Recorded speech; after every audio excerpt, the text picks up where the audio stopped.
श्रीगुरुभ्यो नमः। नमः सभाभ्यः सभापतिभ्यश्च वो नमः। वेदण्डास्यं गिरां देवीं सद्गुरोः पादपङ्कजं जगद्गुरूंश्च शृङ्गाद्रिस्थितान् वन्देऽर्थसिद्धये। मालासुधाकुम्भविबोधमुद्रा विद्याविराजत्करवारिजाताम् अपारकारुण्यसुधाम्बुराशिं श्रीशारदाम्बां प्रणतोऽस्मि नित्यम्। प्रमाणनखनिर्भिन्नमहामोहामरारये नमस्कुर्मो नृसिंहाय स्वप्रकाशचिदात्मने। भारतीकरुणापात्रं भारतीपदभूषणं भारतीपदमारूढं भारतीतीर्थमाश्रये। विद्याविनयसम्पन्नं वीतरागं विवेकिनं वन्दे वेदान्ततत्त्वज्ञं विधुशेखरभारतीम्। दक्षिणे लक्ष्मणो यस्य वामे च जनकात्मजा पुरतो मारुतिर्यस्य तं वन्दे रघुनन्दनं।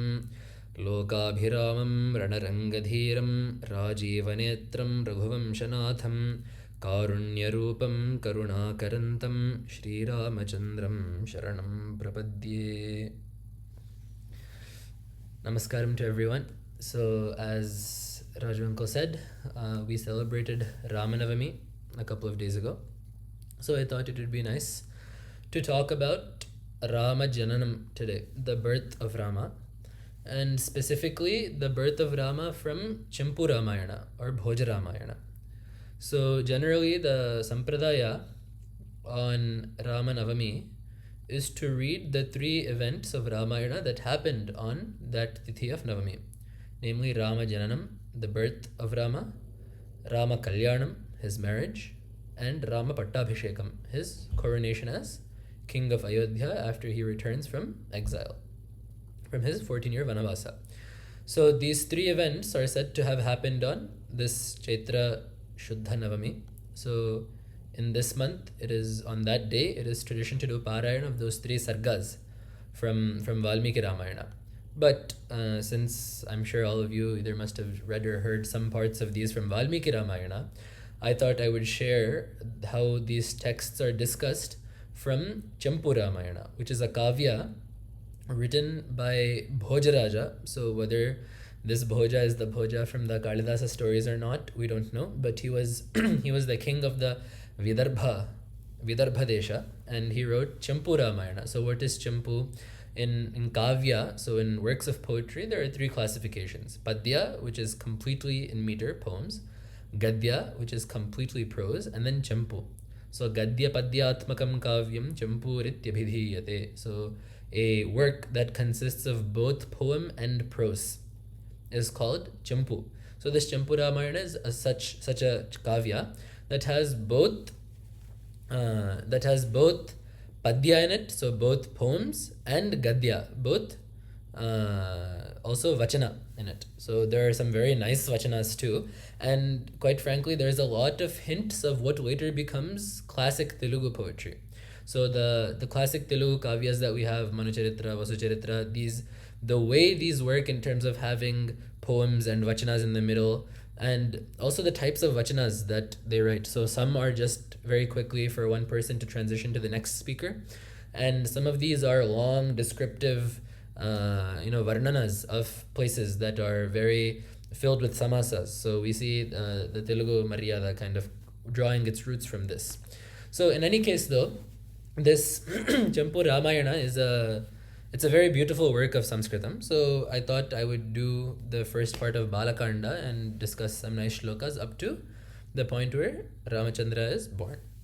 So first, Bhojaraja opens the kavya with doing namaskaram to Ganesha.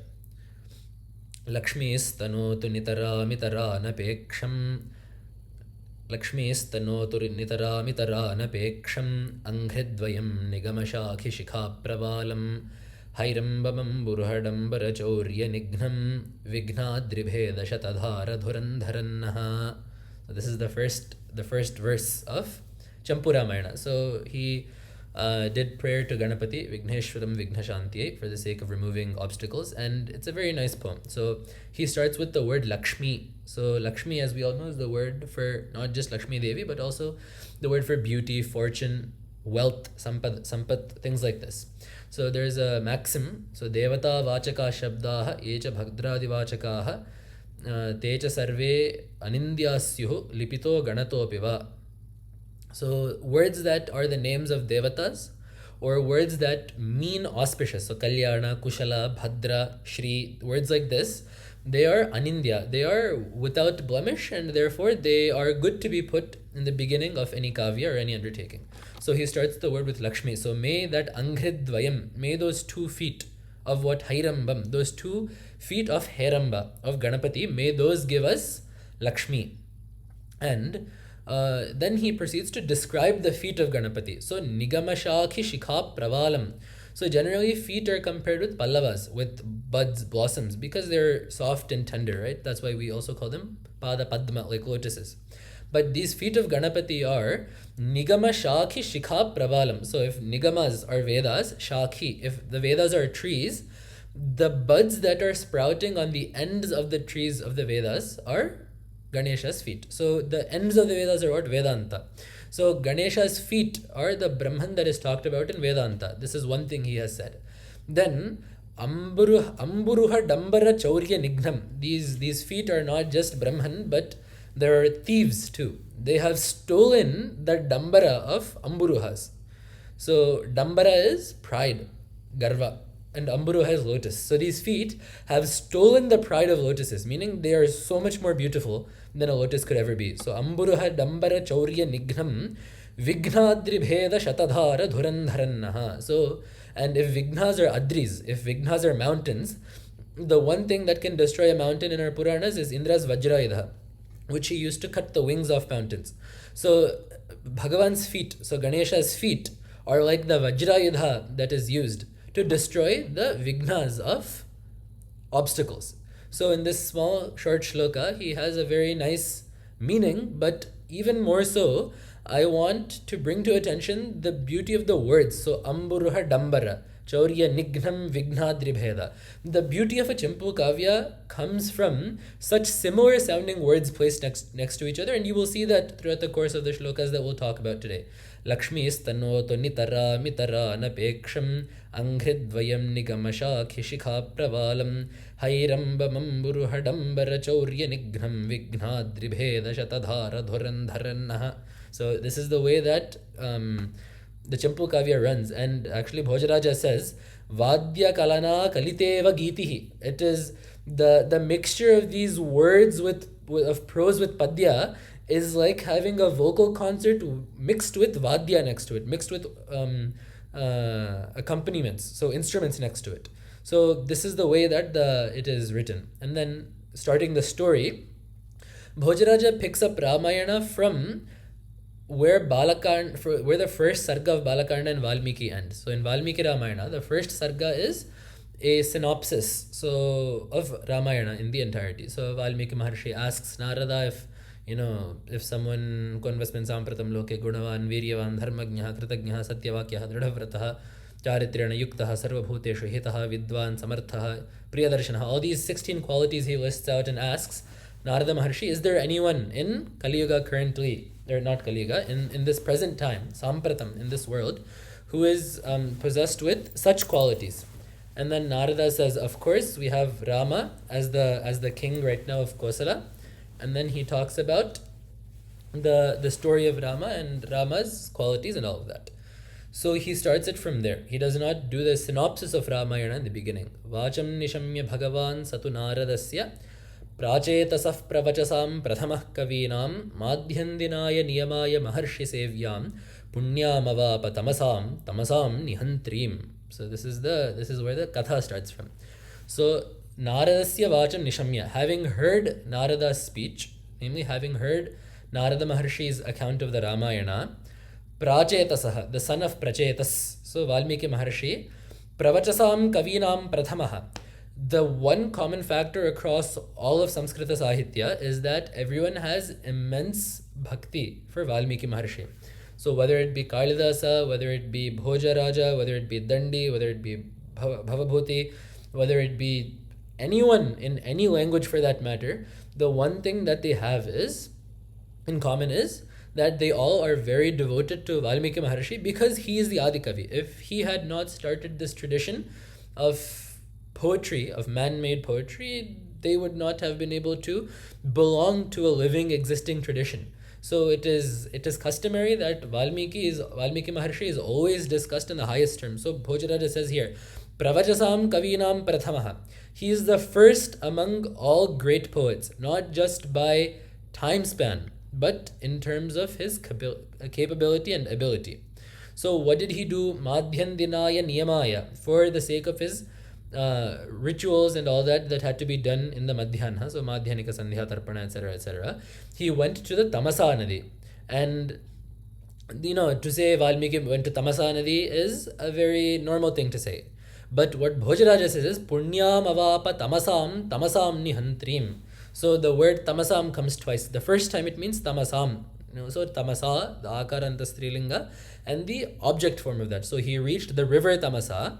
The second one, tamasam nihantrim, the destroyer of tamasam. This is the genitive plural, possessive plural, shashti vibhakti bahuvachanam. So tamas, being darkness, bad qualities, durgunas, tamasam nihantrim, the destroyer of bad qualities. So that auspicious river, which is such a punya nadi, that it destroys the bad qualities of those who bathe in it. So punyam avapa tamasam nihantrim.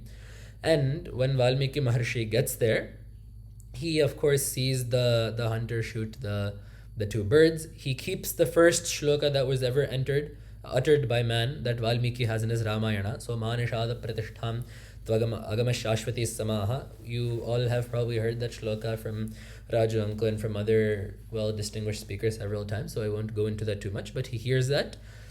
He curses the hunter with that shloka, comes back, and then Brahma comes and tells him to write Ramayana. And then here Bhojaraja describes how Valmiki began to write Ramayana.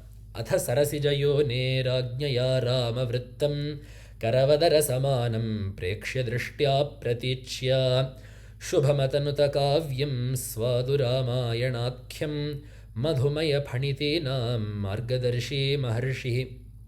So Sarasija Yonehe Agnyaya, by the order of Sarasija Yoni, by the order of Brahma, Rama Vrittam Karavada Rasamanam Drishtya Pratichya Prekshya. He then saw Rama's Katha, Rama's Charitra, his lifespan unfold in front of his eyes. And how Karavada Rasamanam, right? We have the word Hasta Amalaka. So like a gooseberry in the hand. If you have a gooseberry in the hand, the Amalaka fruit, the Amla, and you shine a light on it, you will be able to see like every line that is on the skin of the fruit and also within the fruit. It's a gooseberry. So in that way, by Brahma's anugraha, by Brahma's vara, Valmiki Maharshi was able to see everything. Rahasyancha prakashancha, he says in Valmiki Ramayana. So he not only sees the events that happen, but he also sees what the characters are thinking within themselves. So in that way, he sees this Ramayana with what? Pratichya drishtya, with a prachina drishti. So by this time already, we have the word prachina being used to refer to something that is arya, something that is tradition honored, something that is time honored, something that is respectable. And then what did he do? Shubham atanuta kavyam svadu ramayanakyam. So then he wrote this kavya named Ramayana. So Ramayana actually has three names. So Ramayana is the one that we most know. Ramasya ayanam, Rama's path. The second name that Valmiki gives it is Sitayash Charitam Mahat. So Sita Charita is the other name that Valmiki gives it, the conduct of Sita. The third name that Valmiki gives it is Paulastya Vadham. Dasha Shirashascha Vadham Nishamayadham. So Paulastya Vadha is the third name that he gives it. So Ramayana actually has three names. Ramayana is the most popular one. So Valmiki Maharshi then writes this. And then once again Bhojaraja adds another honorific, Madhumaya Phanitinam Margadarshi Maharshi. So this Maharshi, this Valmiki, who is Margadarshi Madhumaya Phanitinam, he is the path finder. He shows the proper marga for sweet words. So the style that Valmiki Maharshi wrote Ramayana in is called Vaidarbhi Riti. So that might have something to do with, because Bhojaraja is the king of the Vidarbha Rajya. But this Vaidarbhi Riti is characterized by simple words and deep meanings. So there are some poets who use scholarly language and also have a deep meaning. There are some people who use scholarly language and have a superficial meaning. So there are all these combinations. But using small, easy words to understand with a deep meaning is called Vaidarbhi Riti. And Kalidasa belongs to this line of these poets. So Valmiki Rajani Prakashita Gira Vyasena Leelavati Vaidarbhi Kavita Swayam Vritavati Shri Kalidasam Varam is one of the charter shlokas. So it says that if we think of this Vaidarbhi mode of kavitvam as a kanya, as a young girl, she was born from Valmiki, she was brought up by Vyasa Maharshi, and then she married Kalidasa. So these three poets, Vyasa, Valmiki, Vyasa, Kalidasa, these three belong to this tradition of Vaidarbhi Kavita. So of this style of short, sweet, and simple kavitva.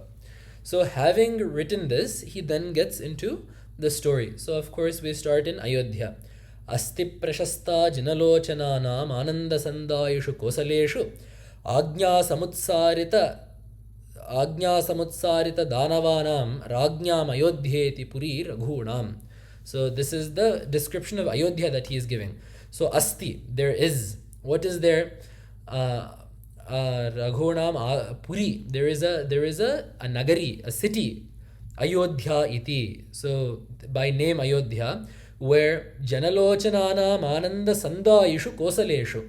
So in the Kosala country, so we say Kosala Rama, right? So in the Kosala country, the capital's name is Ayodhya. So Agnya Samutsarita Danavanam Rajnyam Raghunam. So who are the kings that are ruling this Ayodhya? Agnya Samutsarita Danavanam. By their command alone, they have cast out all Rakshasas from their territories. Namely, there is no one within those borders. Their borders are kept so secure that there is no Rakshasa that can enter. And not just that, there is no one within who is like a Rakshasa. Namely, everyone within is a Sujana, is a Sadhupar, is a Sadhu. So, in such a kingdom ruled by such kings, Dasharatha is doing the yaga. And to his yaga, to his Putrakameshti yaga, all the devatas come. And then he goes, this is the most beautiful part in my opinion of Balakanda. So there is a long description of how the devatas went to Vaikuntha. So when the devatas go, they go to Vaikuntha and they see Vishnu lying down on his Sheshatalpa, on top of Adishesha.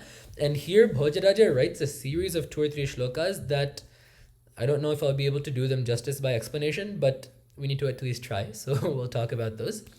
Santapagnam sakala jagatam sharangachapabhiramam Lakshmi vidyullasitamasi guchhasachayakayam Vaikunthakyam munijanamanaschaatakanam sharanyam Karunyapam Tridasha Parishat Kalamegham Dadarsha.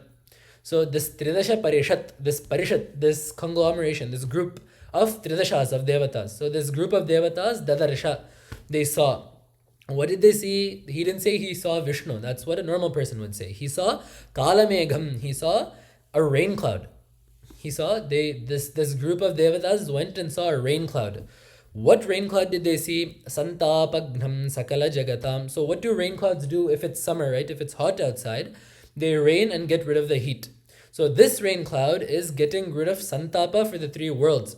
So whatever suffering that the 3 worlds is going through, this megha, this cloud is getting rid of that. Sharangachapa bhiramam. And clouds need to be accompanied by a rainbow. So this cloud has a bow that is like a rainbow called Sharanga. Lakshmi vidyullasitam. So clouds need to come with lightning. So this cloud is accompanied by lightning called Lakshmi.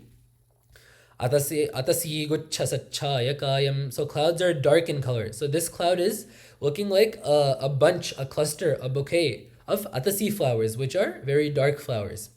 Vaikunthakyam. This cloud has a name. So there are several clouds actually. We have their names like Pushkara, Avartaka. These are all names of clouds that are released during the rainy season. So like this cloud's name is Vaikuntha. And usually there are these birds called Chataka birds that in poetic fancy it is said that they subsist off of the rain that falls from these clouds before it touches the ground. So this cloud is served by these Chatakas called Maharshis. So Maharshis are catching the water that is falling from this cloud. And what is the water that is falling from this cloud? Karunyapam. So Karunya, Daya, mercy is the water that this cloud holds and that this cloud rains down. So such a cloud, the Maharshis there saw. So it is very obvious that this cloud is actually Vishnu. So accompanied by Lakshmi, with the Sharanga Dhanus, served by Maharshis, dark in color. But he does not say it is Vishnu. He says it is a cloud. And then he says one more shloka. क्षीराम्भोधेर्जठरमभितो देहभासां प्ररोहैः कालोन्मीलत्कुवलयदलाद्वैतमापादयन्तम् आतन्वानं भुजगशयने कामपिक्षौमगौरे निद्रामुद्रां निखिलजगति रक्षणे जागरूकाम्. Another beautiful shloka. So he saw this Leela. He saw this divine Tejas is the best way to put it. And what is this Tejas doing? It is Kshirambhodhehe Jataram Dehabhasam Prarohaihi. So by the light that is coming off of it, it is turning the entire Kshirasagara into a field of Kuvalayas. It's turning the entire Kshirasagara into a field of Kuvalaya flowers. So these Kuvalayas are dark flowers. These are kalua. Kalua is water lilies. So blue water lilies is the name for them in English. So the Kshirasagara is white. But due to its own tejas, this murti is turning the entire Kshirasagara around it into what looks like an expanse of these dark flowers. And a very interesting thing here, the Lakshmana Suri. So the commentator here mentions that in ancient India's Ratna Shastra, the test for sapphire, for Indranila, is if you put Indranila in milk, the milk needs to turn blue. So if the rock that you put in turns into milk, turns the milk blue, then that rock is Indranila. So by saying, he notes here that the poet Bhojaraja here, by saying that this murti's kanti is turning the entire Kshirasagara dark in color, it means that the kanti that is coming off this body is comparable to that of an Indranila mani. Right? So we very frequently compare Bhagavan's body's color to a sapphire. So this is one thing. And then Bhujaga Shayane Kshaumagaure, it is reclining on a white snake. How white is it? It is as white as silk. So if you see these silk clothes, right, Pattu Battalu, they're not just white, they shine, they shimmer. Right? So the snake that Bhagavan is sleeping on is that white. And the last line, Nidra Mudram Nikhila Jagati Rakshane Jagarukam, is where the Kavi brings out his genius. Nidra Mudram, this Tejas is supposedly sleeping, this Murti is supposedly sleeping, because he's laying down, his eyes are closed and everything. But Nikhila Jagati Rakshane Jagarukam, when it comes to protecting these worlds, he's always alert. Jagaruka, ready, Jagrat.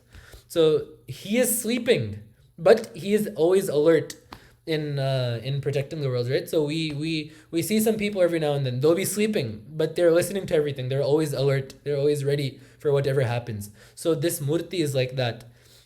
And then the devatas go and they pray to him.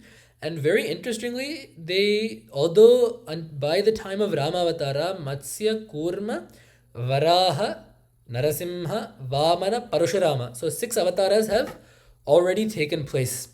But these devatas single out 2 avatars to pray to, Narasimha and Vamana.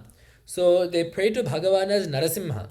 Prahladasya vyasanamamitam daityavargasya dambham stambham vakshasthalamapi ripor yogapadyena bhettum baddhashraddham purusha vapusha mishrite vishvadrishte naushtrarochirvishada bhuvane ramhasa simhaveshe. And then Vamana, Narayanaya nalinaya talochanaya namavasheshita mahabali vaibhavaya nanachara chara vidhayaka janmadesha nabhiputaya purushaya namah parasmai. these two shlokas, with these two, they do namaskaram to Bhagavan. So what do they say in the Narasimha shloka? So yogapadyena bhettum. Bhagavan wanted to destroy several things at once. Prahladasya vyasanam. So Prahlada's troubles. Daityavargasya dambham. The pride of Rakshasas. Stambham. The pillar. Vakshasthalamapi ripoho. The chest of his enemy. Hiranyakashipu's chest. Yogapadyena bhettum. He wanted to destroy all four of these at once. So by the time Bhagavan came out of the pillar was broken, the pride of the Rakshasas was broken, Prahlada's troubles were destroyed, and almost immediately Hiranyakashipu's chest also was torn apart. So at once he destroyed all of these. And in what kind of a form did he do this? Purusha Vapusha Mishrite Simhaveshe. So in the form of a lion's form that was mixed with human characteristics, and Danshtra Rochir Vishada Bhuvane. So by the light of his fangs alone, the entire sky was filled with whiteness. So in such a Narasimha form, he destroyed all four of these things at once. Why of all of these avatars does he have to mention Narasimha Avatara? Because the circumstances of Narasimha Avatara and what needs to happen in Rama Avatara are very similar. So rescuing devotees, right? So Ravana will have Sita in captivity. And not only that, he is troubling Devatas and Rishis, right?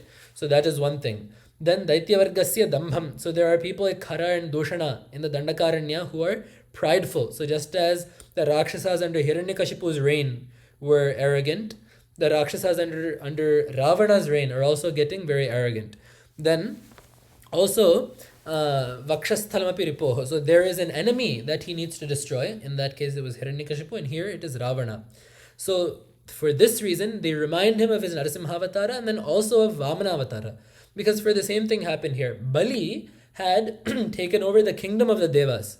So it then fell on to Bhagavan to come and get that back. In the same way now, the three worlds are under Ravana's dominion. So now it falls to Bhagavan to conquer Ravana and ensure that the Devata's riches are returned to them. So which is, they say, Narayanaya. So namaskaram to you, Narayana.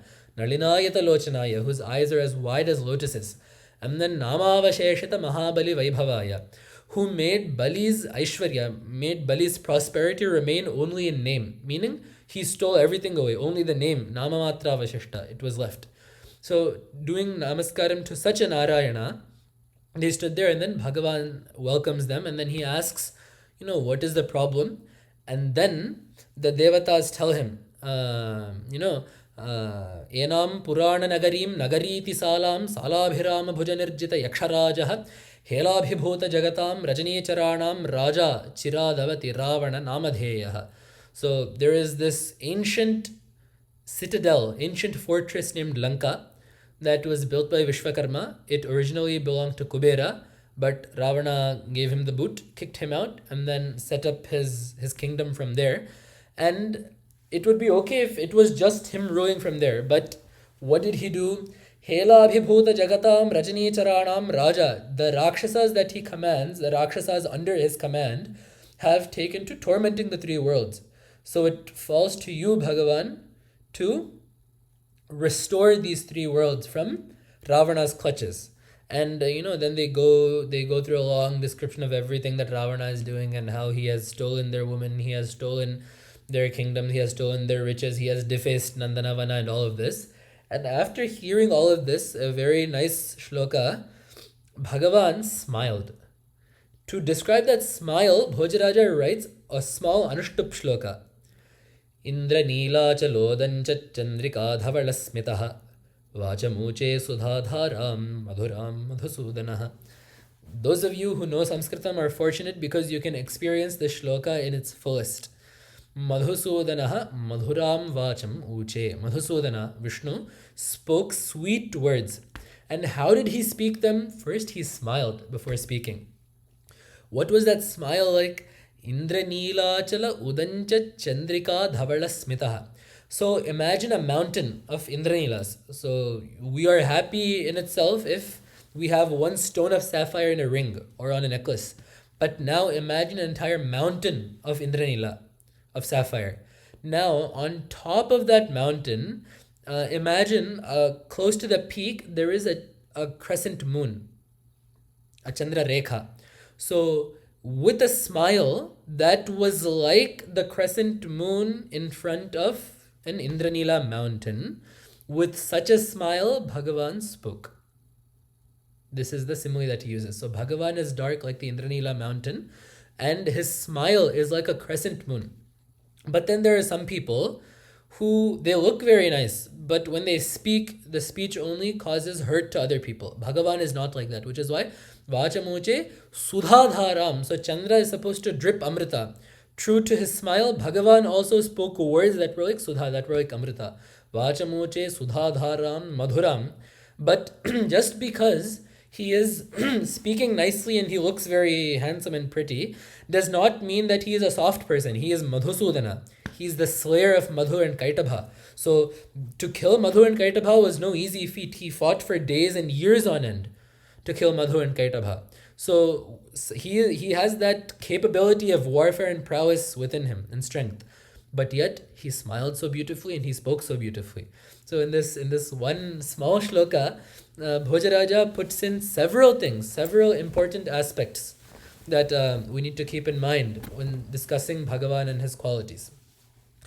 And then he accepts to be born on earth, and then he accepts to be born in Kausalya's Garbha, and in a very auspicious muhurta, Ramachandra is finally born. Uchchasthe graha panchake suragurau sendau navamyam tithau lagne karkatake punarvasuyute mesham gate pushani nirdagdhum nikhila palasha samidha medhyadayodhyarane ravirbhotamabhota purvamaparam yatkinchidekam maha avirbabhuva. This anirvachaniya tattva, so a force that is beyond words to describe, was born. A tejas, actually, a maha means a spark. A spark was born. But when was this born? Uchchasthe graha panchake. So the 5 grahas. So this is, if I remember correctly, Guru, Shukra, Soma, Buddha, Shani. So these 5 are in their Uchchasthana, so in the highest positions that they have. So Makara Rashi, Meena Rashi, Kanya Rashi, like this, there are 5 Rashis, and these 5 grahas are occupying those 5 sthanas. And then Suraguru Sendo. So Brahaspati and Indu, Chandra, are occupying the same house in the Jataka Chakra, right? So Indu and Brahaspati are occupying the same house. Navamyam Titho. So when Navami was the Tithi. So in the 9th day from the new moon, the 9th night from the new moon, Lagne Karkatake, in Karkataka Lagna, Punarvasuyute. So Karkataka Lagna with Punarvasu Nakshatra, Mesham Gate Pushani, with Pusha, with the sun in Mesha Rashi. So with the sun in Capricorn, the English zodiac that corresponds is Capricorn. Mesham Gate Pushani. This spark was born. So what is this spark doing? Nirdagdhum Nikhila Palasha Samidha. So Palasha Samidha, to burn the samits, to burn the wood, called Palasha. This is nice because Palasha is both a tree whose wood is used in yajna, so the Palasha tree. Palasha also means Rakshasas. How Pala means flesh. Ashnati, that Ash dhatu. So Asha means to eat. So those who eat human flesh, Kravyada, Kravyabhuk, such words are used for Rakshasas. So Palasha Samidha Dagdhum. So to burn those Rakshasas, to burn the samits, to burn the straws, to burn the wood of those Rakshasas, a maha, a spark of fire came forth. But for yajna, you cannot just pick up any fire that you want. You need to do arani mathana. So there's a base wood, and then there will be a hole, and there will be another piece of wood that you put in. You tie a piece of rope around this wood and you churn until the friction generates fire, and then use that fire. Right? So for this spark to be born, you need an arani. So you need a locus of birth. So where was the locus of birth for Rama? Ayodhyaranehe. So Medhyat Ayodhyaranehe. So from the churning of the arani, so of those 2 wood pieces, that is Ayodhya, this spark called Rama was born to burn all of the samits called the Rakshasas. And in a comparable time frame, we also need to look in Mithila. So there he beautifully says, Sita matur jagati mithilam sutika ge hamahu krida shelam. So that Devi, whose sporting grounds are the tusk of Adivaraha. So which Devi are you talking about? Bhumi Devi. So she has a krida graha, which is Varaha, Adivaraha's tusks, where she sports when she was lifted there. So she has all of these places, but her Sutika graha means her, not nursing home, but her, there used to be a separate part of the palace in the olden days where birth was given. So it was used to take care of newborns, to give birth. So Sita Matuhu, for Sita's mother, Mithilam Sutika ge hamahu, Puruduboskadamantam, so Purutillu. So where Sita's mother gave birth was Mithila. So that was her Sutigraha, her Prasutigeha. And then Rama was born. How was Rama born? See, he said a Mahaha, a Tejas was born.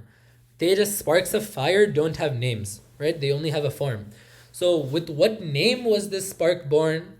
Atha Rama Bhidhanena Kave Surabhayan Giraha Alanchakara Karunya Draghuna Manvayo Anvayam Harihi.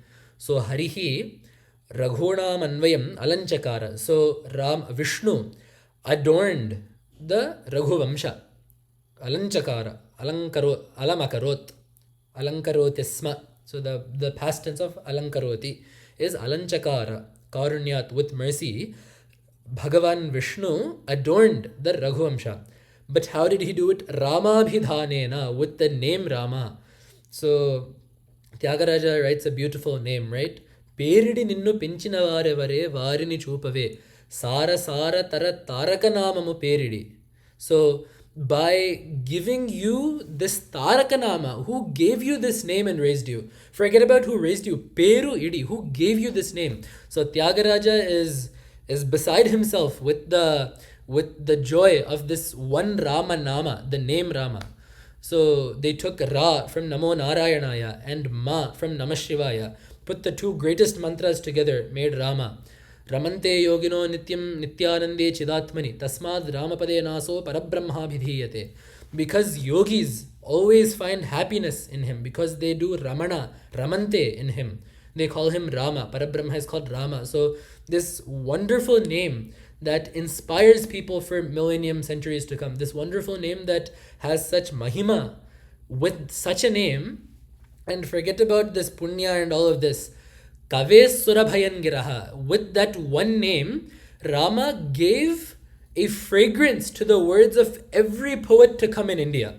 So there are so many Ramayanas. Vishwanatha Satyanarayana says in his Ramayana Kalpavriksha, Tinuchunna anname tinuchunna dinnalu tanadaina anubhuti tanadigana. Chesina samsarame cheyuchunnadi tanadaina anubhuti tanadigana. Vrasina Ramayaname vrayuchuntani. He says, I am writing Ramayana again. I know there are 50 Ramayanas before me, there might be 100 Ramayanas before me, but I will write it again to make my own speech pure.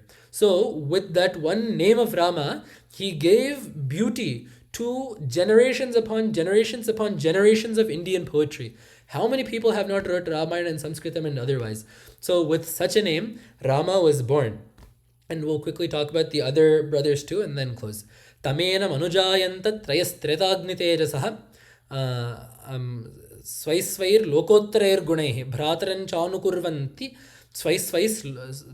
Bhrataran chanukurvantaha Svaisvair lokottarair gunaihi. So upon Rama's birth, his three brothers followed him.